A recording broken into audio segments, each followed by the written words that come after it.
बिस्मिल्लाहिर्रहमानिर्रहीम। अस्सलाम वालेकुम। मैं हूं कुलसूम हाशमी। मीरपुर आज़ाद कश्मीर में यूके से आई जो लड़की है वह इंसाफ मांगती रही। उसके घर पर कब्जा हो गया था।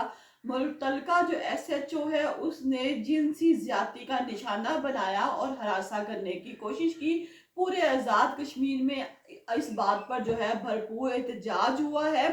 पुलिस में छुपी हुई जो काली भेड़े हैं ये औरत कहती है कि उनको बेनकाब किया जाए। एसएचओ की जो ऑडियो वीडियो है वो भी लीक हो गई है। ये क्या मामला है, क्यों पूरे आजाद कश्मीर में अभी भी जो है भरपूर एहतजाज किया जा रहा है और इस औरत के साथ जो है काफी लोग खड़े हैं। ये औरत क्या चाहती थी और एसएचओ से क्या मुतालबा करता रहा, इसके बारे में डिटेल के साथ में शेयर करती हूँ।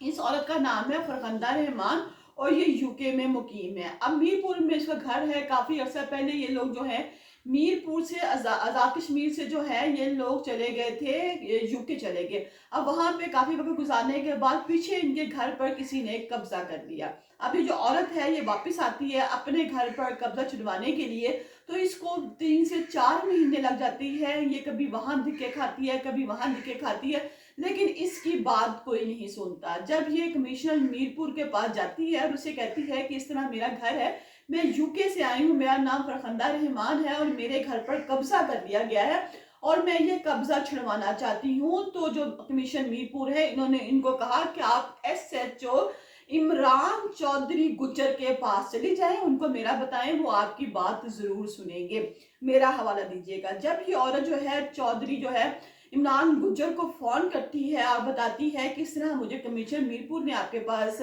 कहा है, मिलने के लिए कहा है, तो इसने कहा कि आप कहाँ पर हैं, आप वहीं पे रुके, मैं खुद आता हूँ अपनी गाड़ी पे और आकर आपकी बात सुनता हूँ। ये औरत कहती है ठीक है। ये औरत जो है ये नाज़रीन ये वो बातें हैं जो औरत ने प्रेस कॉन्फ्रेंस में की हैं और पूरी डिटेल के साथ की हैं। वहां पर काफी मीडिया मौजूद था, मीडिया ने उससे बहुत से सवालों जवाब भी किए। उस प्रेस कॉन्फ्रेंस में जो औरत ने बातें की वो ये बातें मैं आपको कोड कर रही हूँ, सारी बातें हैं। फिर इसने कहा कि वो जो चौधरी इमरान गुज्जर है वो मेरी तरफ आया है, इसने मुझे कहा अपनी पुलिस गाड़ी में आया और कहती है इसने भरपूर जो है वो ड्रिंक की हुई थी, शराब पी रखी थी। जब ये आया तो मैं पीछे बैठने लगी। कहती है कि मैं नकाब करती हूँ, लेकिन जब मैं पीछे बैठने लगी तो इसने कहा कि आप पीछे मत बैठिए, आप आगे बैठ जाएं। और जैसे ही मैं बैठी तो इसने मुझे फौरी तौर पर अपना नकाब हटाने के लिए कहा। जब इसने मुझसे बातें की तो मुझे समझ लग गई कि इस आदमी ने ड्रिंक की हुई है और इस वक्त अपने बदमस्त हुआ पड़ा है। अब जब मैंने जैसे ये चीजें फील की तो कहती है मैंने मोबाइल पर रिकॉर्डिंग लगा ली ताकि अगर कुछ ऐसा मेरे साथ होता भी है तो वीडियो या ऑडियो कोई रिकॉर्डिंग तो मेरे पास हो। फिर ये क्या करती है, कहती है कि जब मैंने अपने फोन को रिकॉर्डिंग लगा ली इसने मुझसे नकाब, और रिकॉर्डिंग में नाज़िम वो शर्मनाक बातें हैं कि आजकल वीडियो भी हैं सोशल मीडिया पे भी चल रही हैं कि मैं तुमसे शादी तो नहीं करूंगा लेकिन तुम्हारे साथ मेरा ताल्लुक रहेगा, वो ताल्लुक जो मियाँ बीवी का होता है, मैं तुम्हारे साथ ये कर लूंगा वो कर लूंगा, मैं तुम्हें बहुत खुश रखूंगा, तुम जो हो मेरे पास रह पड़ो। वो जो है ऐसा जो जिसके के शोल्डर पे नाज़िम 3 फूल लगे होते हैं जो कि पूरे इलाके का रखवाला होता है। किसी को मुश्किल हो तो वो कहते हैं कि निचला अमला अगर हमारी बात नहीं सुन रहा तो हम एसएचओ के पास जाते हैं, हम एसएचओ को अपनी बात सुनाते हैं। लेकिन जब ये मुहाफिज जो होते हैं यही लुटेरे बन जाए तो फिर लोगों का क्या हाल होगा। ऐसे ही इस औरत ने बताया कि ये जो एसएचओ है ये मुझे तंग करने लग पड़ा। अब जब मुझे तंग करने लग पड़ा और मुझे किसी घर में भी ले गया, लेकिन मैंने अपने आप को बिल्कुल सेफ कर लिया और वहां से निकल आई। लिहाजा जो एसएचओ है इसने मेरी इज्जत को नीलाम करने की बहुत कोशिश की है।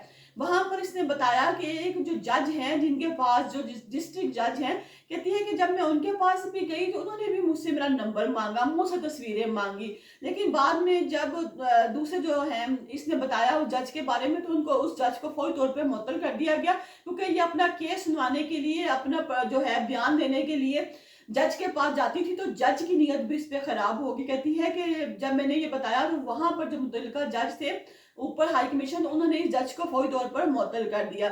जब ये सारी बातें हो गई तो उसके बाद वहां के जो लोग हैं मीरपुर के लोग उन्होंने एहतजाज करना शुरू कर दिया और कहा कि जो पुलिस में काड़ी भेड़े हैं उनको बेनकाब किया जाए। नाज़रीन, जब अल्लाह इज्जत देता है इंसान को तो ये नहीं कि सारे पुलिस वाले, लेकिन मैंने देखा है कि अक्सर ऐसे लोग कि जिनकी जहाँ कहीं चलती है, जब उनको किसी ओहदे पे बिठा दिया जाता है तो ये लोग जो है अपनी औकात, अपनी हैसियत से बढ़कर एक तो गरीबों को तंग करते हैं, और दूसरा अगर किसी की कोई माँ बहन बेटी मजबूर होकर इनके पास चली जाए, तो अगर वो थोड़ी अच्छी शक्ल की हो तो ये लोग जो है उनके पीछे पड़ जाते हैं और उनको हर जगह पे हरासा करने की कोशिश करते हैं।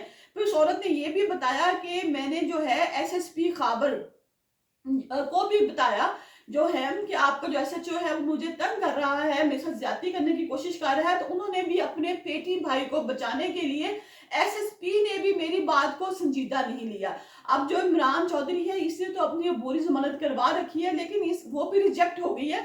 लेकिन इसके बावजूद जो है इमरान चौधरी जो है वो अभी तक नहीं पकड़ा गया। और ये औरत बताती है कि मुझे जो है एंटी करप्शन में मौजूद जो है इंस्पेक्टर महबूब जो है उन्होंने बटानिया से भी दबाव डाला है, और मुझे कहा गया है कि इस आदमी के जो है इमरान गुज्जर है, इसके छोटे छोटे बच्चे हैं, तो तुम अपना केस वापस ले लो और जो तुम हो सुलह कर लो इसके साथ। लेकिन कहती है कि मैं इस बातों में नहीं आऊंगी, मैंने तो बरतानिया में भी बता दिया है फोन करके वहां पर कि पाकिस्तान में जो है मीरपुर, वहां पर मेरी जान को खतरा है, ये लोग जो है मेरे पीछे पड़े हुए हैं। इसने कहा कि एसआई शफकत और एसआई नबीला, ये लोग दो लोग मुझे दिए गए थे कि ये वो दो लोग हैं जो आपकी बात सुनेंगे, आपके साथ रहेंगे, लेकिन ये दोनों भी मेरा फोन नहीं उठाते और मुझसे बातचीत नहीं करते, लिहाजा मुझे इंसाफ दिया जाए। मैं तो बैरून मुल्क से आई हूँ सिर्फ अपने मकान का कब्जा छुड़वाने के लिए, लेकिन यहाँ पर जो मेरे साथ सलूक हो रहा है, हर बंदा जो है मुझे नोचने की कोशिश कर रहा है, कोई मेरी तस्वीरें मांगता है, कोई मेरे साथ टाइम गुजारना चाहता है, तो इसमें मेरा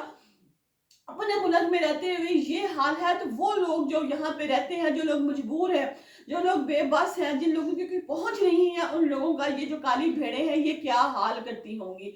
उसने ये भी बताया कि मैंने तो अपने इस केस के लिए जगह जगह राब्ता किया, लेकिन मैं जहां जहां भी राब्ता करती थी वहां वहां मेरे साथ ज्यादती की जाती थी। और सबसे बड़ा ये कि एसएचओ के बाद जब मैंने एसएसपी को बताया कि इस तरह करके ये जो चौधरी इमरान गुज्जर है मुझे तंग कर रहा है, तो उन्होंने बजाय उसको पकड़ने के, उसके खिलाफ सख्त एक्शन लेने के, अपने पेटी भाई को बचाने के लिए मेरी बात को संजीदगी से नहीं लिया। अगर वो मेरी बात को संजीदगी से ले लेते तो शायद ऐसा ना होता। हमारे मुल्क में ना ऐसा अक्सर होता है कि जब लोग घरों से चले जाते हैं, बाहर के मुल्क शिफ्ट हो जाते हैं, तो जो आसपास लोग रिश्तेदार होते हैं वो उन घरों में घुस जाते हैं और उस घरों में नाजायज कब्जा करके स्टे ऑर्डर ले आते हैं अदालत की तरफ से, और कहते हैं कि जब तक अदालत फैसला नहीं करेगी हम जो है घर खाली नहीं करेंगे। और ये ज्यादती होती है। ये लोग जो है ये नहीं सोचते कि दुनिया में जो 4-5 मरले हैं, ये दुनिया के 4-5 मरले इस दुनिया में रह जाने हैं, तो आखिरत में भी जाके इंसान ने कोई मुंह दिखाना है। आज आप मर जाए तो ये 4-5 जो मरले हैं ये यहीं पड़े रह जाएंगे, आप अपने खुदा को जाके क्या मुंह दिखाएंगे। यहाँ ये औरत जो है बड़ी बेबस है, फरखंदा रहमान, और वो कहती है कि मैं यूके से अपना घर बचाने के लिए, जो कि आजाद कश्मीर में मीरपुर में था, मैं वापस आई, लेकिन यहाँ पर जो घर तो मैं क्या बचाती, मुझे अपना आप बचाना जो है वो बहुत मुश्किल होता जा रहा है।